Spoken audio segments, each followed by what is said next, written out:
J'ai essayé de trader avec un compte ayant un capital de 14 € et 59 cents précisément. Cela m'a apporté des expériences concrètes et beaucoup plus que ce que je pensais imaginable. De par ce challenge, j'ai donc décidé de me mettre dans la peau de Abdias. Abdias, c'est un de mes abonnés qui m'écrit régulièrement sur Instagram. Donc, j'ai décidé de discuter avec lui pour savoir en fait comment ça se passait de son côté. Abdias vient d'Afrique et en fait, là où il vit en Afrique, il y a beaucoup de difficultés en fait à avoir des revenus minimaux comme en Europe, donc plus précisément comme en France. C'est-à-dire que pour lui, par exemple, gagner 30 $ dans le mois, c'est énorme. Ok, en valeur de dollars, je parle. Dans la monnaie de son pays, effectivement, c'est une somme assez, voilà, elle est énorme, quoi, cette somme. Mais en soi, donc pour nous, Français ou encore Européens, c'est une somme qui paraît assez illusoire, parce que en fait, 30 €, c'est quoi? C'est un restaurant ou encore peut-être un t-shirt ou deux t-shirts peut-être pour certains. Donc voilà, c'est vraiment quelque chose d'assez complexe et j'ai essayé de me mettre dans sa peau, non pas pour me moquer ou quoi que ce soit, mais pour vraiment vivre cette expérience et voir ce que ça me menait. Et effectivement, j'ai pu apprendre des choses qui m'ont permis, moi, à mon niveau, en fait, en essayant de me mettre à sa place, de voir que ce n'était pas aussi simple que ça, de dire oui, mais c'est pas bien grave, etc., etc. Puisqu'effectivement, quand on ne vit pas ce genre de situation, on ne peut pas comprendre réellement ce qui se passe dans la tête de la personne. C'est pourquoi je me suis mis cela en perspective et que je me suis dit que ce serait une bonne chose de pouvoir te le montrer. Parce que, effectivement, on ne se rend pas compte, effectivement, des fois que même en ayant un compte à 100 $, on a déjà plus qu'une grande majorité de personnes qui essayent eux-mêmes de s'en sortir avec tout ce qui va avec. Donc la vie, les factures, les choses comme ça. Durant cette expérience, j'ai pu m'apercevoir que mon subconscient est bien plus présent que ce que je pense. C'est-à-dire que, effectivement, il est beaucoup plus pratique pour certains de trader avec des petits comptes parce que, effectivement, c'est ce qu'ils sont habitués à faire. Comme pour d'autres, c'est assez frustrant. Moi, dans ma position, en fait, ça a été assez frustrant, en fait, de trader avec un compte aussi bas. Non pas que c'est ce que je voulais, mais c'est tout simplement parce que ce compte de base, en fait, c'était un compte que j'avais plombé, donc c'est un compte que j'avais burn, concrètement. J'étais parti d'une somme, donc ça devait être 100 ou 200 €, et en fait, je suis arrivé à 14 € et j'ai laissé le compte là. Une fois que j'ai retrouvé le compte, en fait, je l'ai pris et j'ai décidé de trader avec pour justement faire part de cette expérience. La chose aurait pu très très bien se passer, mais effectivement, de par mon subconscient et de par des gains de ce style, ou de ce style, ou encore de ce style, ou encore de ce style, que j'ai été habitué, eh bien, ça a été assez difficile en fait de me rendre compte que j'aurais dû mieux préparer mon subconscient à cette expérience que je ne l'étais, malheureusement. Donc, il faut pouvoir faire la part des choses, effectivement, au niveau de nos aspects techniques, de nos aspects de connaissances, etc. Mais il faut aussi savoir faire la part des choses au niveau de ce dans quoi on s'engage. Quand je me suis engagé à trader ce compte, je l'ai tradé comme si c'était l'un des comptes que j'ai déjà tradé. Donc des comptes à 80 000 euros, à 100 000 euros, des comptes à 5 000, 10 000, peu importe. Mais je ne me suis pas rendu compte qu'en fait, 14 €, voilà, c'est 14 € quoi. Donc je ne peux pas non plus attendre qu'un trade se développe d'une certaine manière sans pour autant prendre profit ou voilà, attendre que le setup cool ou des choses comme ça. Donc, c'est des choses qu'on verra par la suite de cette vidéo, mais ce qui est très important à retenir sur ce point, c'est que il faut absolument, peu importe le niveau où tu te lances, que tu sois conscient en fait du setup, mais aussi de la capacité de ton compte par rapport à ta capacité mentale.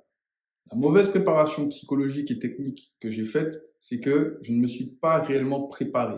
Je n'ai pas fait de plan de trading spécifique à la taille de ce compte. Je n'ai pas fait de préparation mentale par rapport à la taille de ce compte. Et je n'ai pas non plus fait de préparation au niveau en fait des setups que je devais prendre, comment du coup je devais les rentrer et les sortir.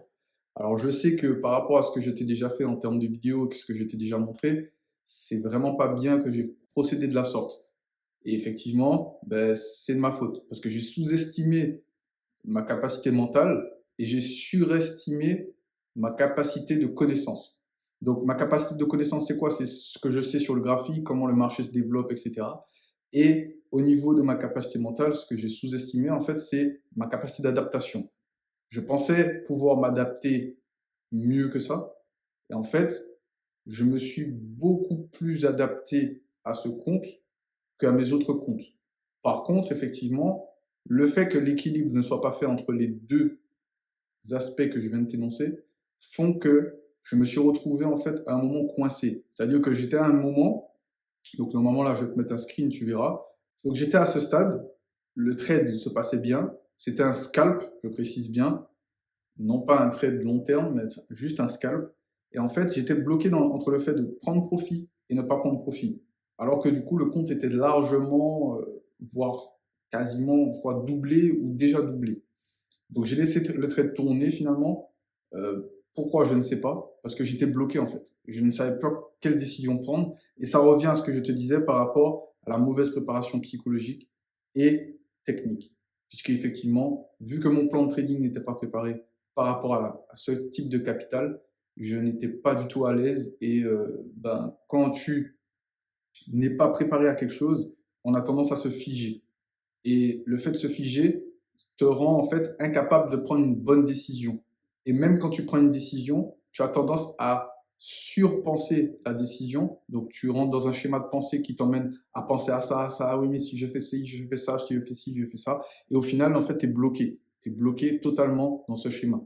Il n'y a pas de bonne solution en fait. La réelle solution, c'est que j'aurais dû faire tout ce que je t'énonce, donc me préparer correctement, me lancer ce challenge, puisque c'était une sorte de challenge personnel, où justement je rentrais dans un schéma psychologique adapté à cette situation et que je fasse abstraction de tout ce que j'ai déjà passé comme trade, passé comme gain, passé comme perte, pour que du coup, mon cerveau, mais aussi mes réactions et mes actions sur le marché reflètent la construction en fait progressive de ce capital et non pas en fait un compte où je trade pour gagner. Voilà.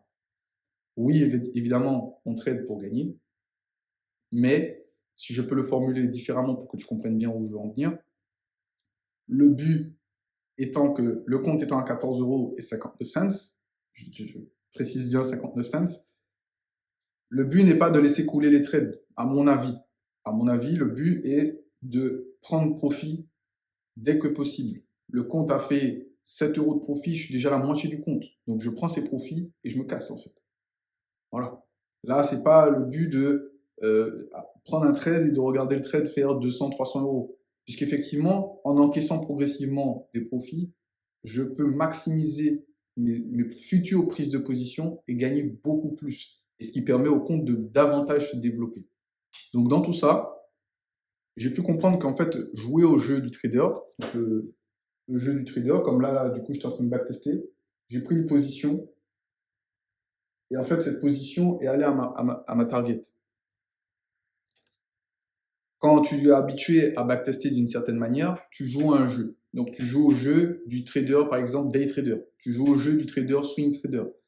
Par contre, effectivement, de par la capacité du compte, psychologiquement, je me disais déjà que je ne pouvais pas faire du swing. Je ne pouvais pas faire du day trading. J'étais obligé de faire du scalping. Pourquoi? Parce que du coup, c'est quelque chose que voilà, je trouve cohérent. Au niveau des prises de profit potentielles, certes, ça amène plus de risques, puisque du coup, tu es amené à prendre plus de setup. Mais dans ma tête, j'étais déjà prêt à prendre 14 setups, c'est-à-dire risquer 1 euro par trade. Je sais que pour certains, ça va être compliqué à accepter, mais comment tu veux risquer 1% par trade quand le minimal que tu peux faire en termes de profit est entre 9 et 10 cents par pips. Donc ça veut dire que en gros, tu te vois, toi, mettre des stop loss à chaque fois inférieurs à 1 pips sur chaque trade. C'est un peu compliqué. Donc par rapport à ça, je me suis dit non, moi je risque 1 euro par trade. C'est mon choix. Je n'incite personne à faire de même. Mais quand j'ai joué à ce jeu, je n'ai pas eu effectivement la préparation qui m'a amené à développer en fait un jeu spécifique au scalping. Donc oui, je sais scalper, mais la préparation psychologique et technique qui m'aurait amené à ce jeu du trader scalper aurait été en fait d'être à l'aise déjà psychologiquement avec un compte de cette taille. Une fois que là, je suis à l'aise avec la taille de ce compte, je peux être à l'aise avec le fait de prendre des profits en fait inférieurs à 100 €, inférieurs à 10 €, inférieurs même peut-être à 5 €. Parce que pour ce type de compte, ça représente un pourcentage qui est très très très énorme. Si tu prends 7 € sur un compte à 14 €, tu as fait 50% de profit. Et ça, malheureusement, je ne me rendais pas compte, puisque, comme je l'ai déjà dit avant, je n'étais pas prêt.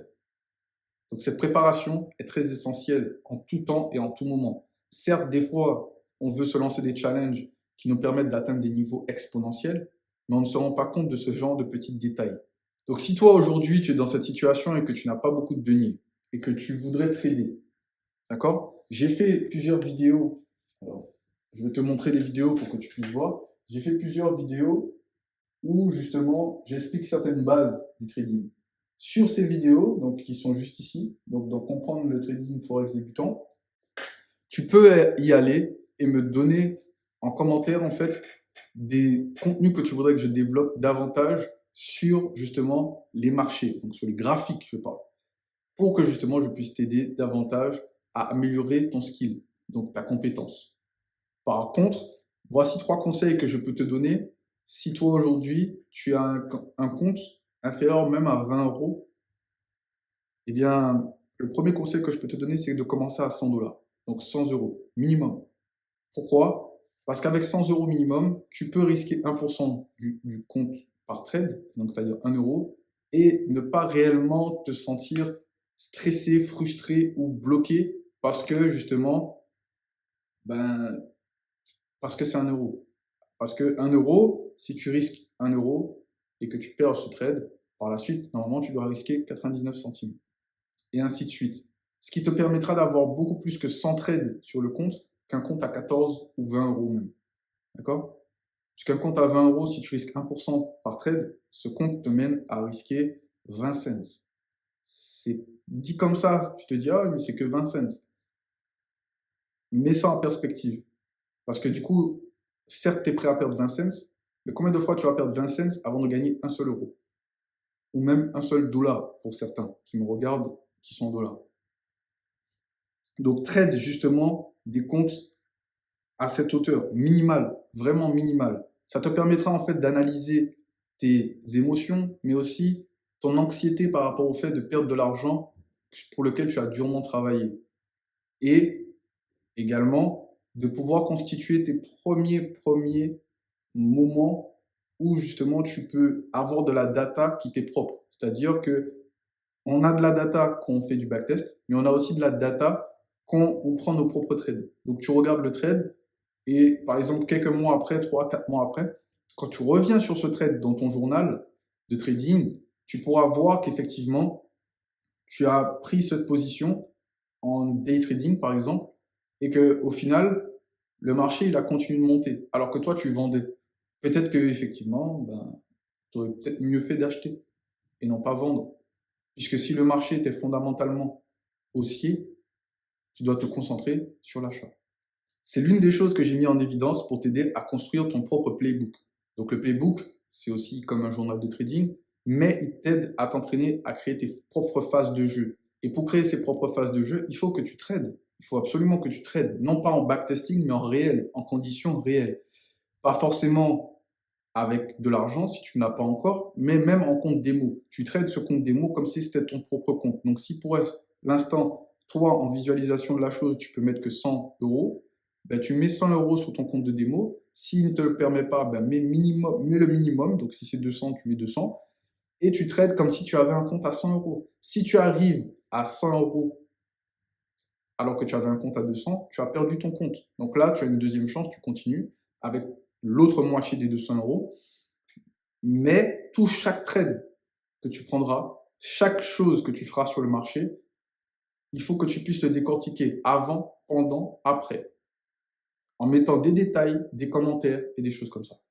En description de cette vidéo, tu retrouveras un lien qui te permettra de télécharger l'extrait d'un de mes playbooks.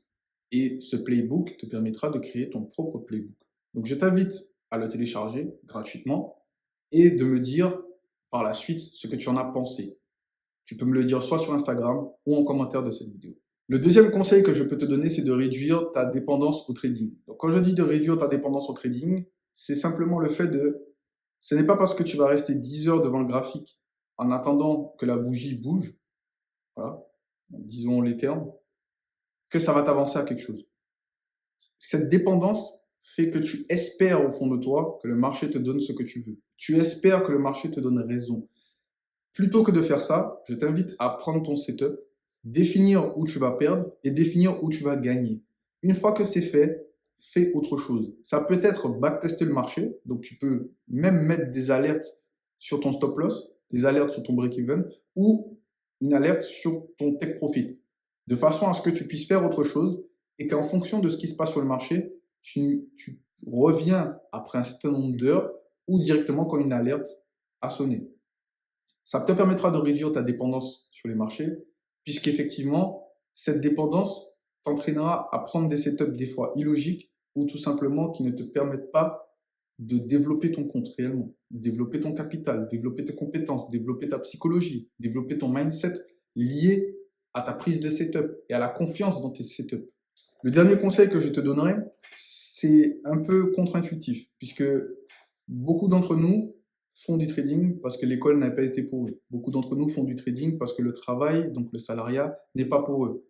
En revanche, il est important que tu deviennes le meilleur élève de ta classe. Pour ça, s'il y a une conférence, tu dois être le premier à l'heure. S'il y a un call ou quoi que ce soit, tu dois être le premier à l'heure. Tu dois t'organiser pour que du coup, tu te donnes toutes les chances de réussir. Comme si tu devais obtenir un diplôme. Comme si même ton avenir dépendait de ce diplôme. Donc, une fois que tu mets tout ça en lien, tu comprends que là, personne ne va se moquer de toi parce que tu es premier. Personne ne va se moquer de toi parce que tu es le premier de la classe. Parce que du coup, est-ce que c'est réellement important ce que les gens pensent de toi ou est-ce que c'est important que tu réussisses pour atteindre ce que tu t'es promis d'atteindre? Sois le premier de la classe. Quand tu rentres chez toi, avant même de regarder les derniers messages que tu as reçus, mets ton phone en mode avion et je t'invite à backtester.